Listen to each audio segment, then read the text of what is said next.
Assalamualaikum warahmatullahi wabarakatuh.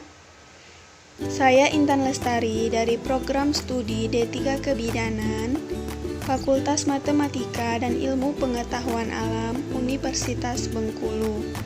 Di sini, saya membuat video tentang sistem reproduksi pada manusia untuk memenuhi tugas mata kuliah anatomi dan fisiologi dengan dosen pengampu Ibu Nopianti.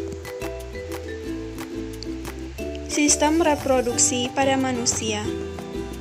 Yang pertama yaitu sistem reproduksi pria. Adapun bagian dari sistem reproduksi pria, yang pertama yaitu bagian skrotum. Skrotum atau kantung buah pelir adalah kulit yang menggantung di belakang dan di bawah penis. Kantung ini mengandung testikel serta banyak saraf dan pembuluh darah. Kantung ini merupakan sistem pengontrol suhu untuk testikel karena dibutuhkan suhu yang tepat untuk perkembangan sperma yang normal, yaitu sedikit lebih dingin ketimbang suhu tubuh secara keseluruhan.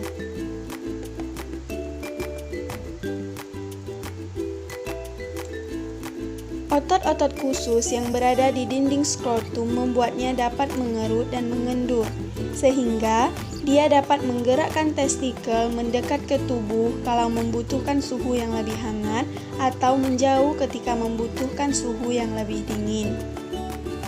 2. Testikel. Testikel berbentuk oval dan sebesar zaitun yang berada di dalam skrotum. Pada kondisi normal, pria memiliki 2 testikel.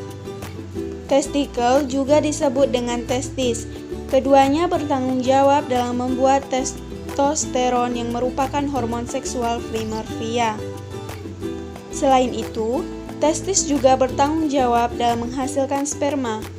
Di dalam testis, terdapat saluran melingkar-lingkar yang disebut tubulus seminiferus. Pada saluran inilah sel sperma dihasilkan. Yang ketiga, epididymis.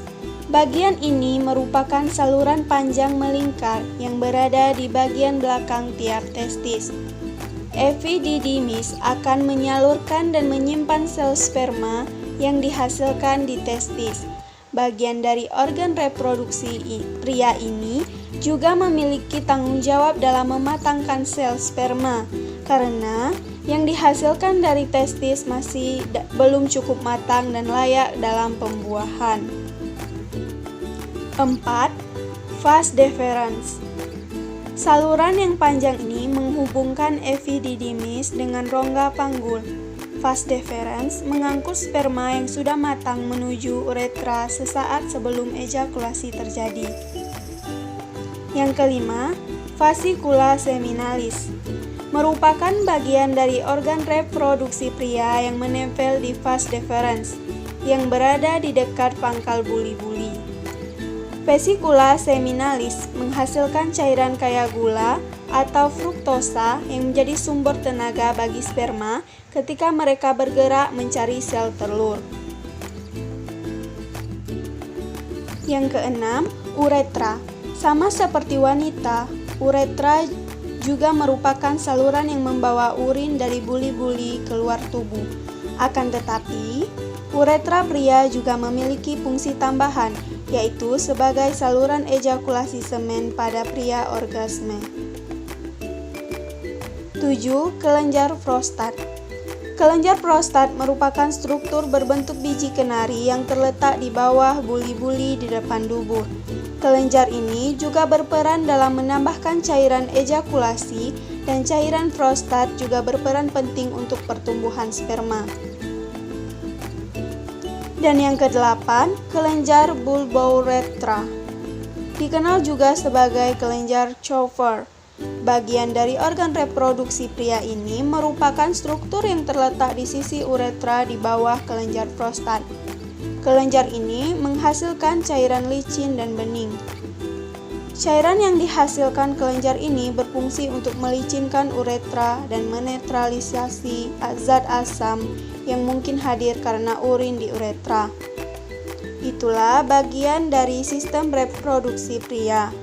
Selanjutnya, sistem reproduksi wanita. Bagian dari sistem reproduksi wanita yaitu 1. Vagina. Vagina adalah saluran yang menghubungkan lingkungan luar dengan rahim sekaligus tempat mengalirnya darah menstruasi dan saluran keluarnya bayi. 2. Serviks. Serviks merupakan struktur rahim bagian bawah yang menyempit dan membuka ke arah vagina. 3. Saluran telur atau tuba fallopi atau oviduk. Terdapat sepasang di tiap tubuh perempuan, yaitu di kanan dan kiri. Oviduk memanjang ke arah samping dari uterus. Fungsinya adalah membawa sel telur dari infundibulum ke rahim. Pada saluran inilah terjadi fertilisasi atau pembuahan. 4. Indung telur merupakan tempat kumpulan sel yang disebut folikel. Di dalam folikel, sel telur atau ovum dikembangkan. Folikel juga menghasilkan hormon perempuan, yaitu estrogen dan progesteron. 5. Rahim berfungsi sebagai tempat berkembangnya janin. Setelah sel telur dibuahi oleh sel sperma. Dinding rahim atau endometrium berperan dalam pembentukan plasenta. Sel telur yang dihasilkan di indung telur disebut juga sebagai ovum.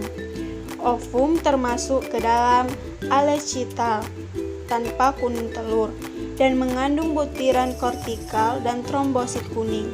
Struktur ovum terdiri dari membran vitelin, zona pellucida, dan corona radiata. Membran vitelin adalah selaput tipis transparan yang membungkus sel telur. Sementara itu, zona pellucida adalah membran transparan tebal yang terletak di atas membran vitelin. Corona radiata adalah membran tebal terluar yang dibentuk oleh sel-sel folikel. Kista berisi cairan tempat ovum berkembang dikenal dengan folikel Gaffrian.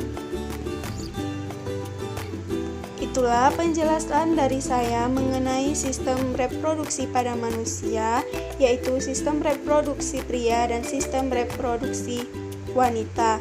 Terima kasih. Wassalamualaikum warahmatullahi wabarakatuh.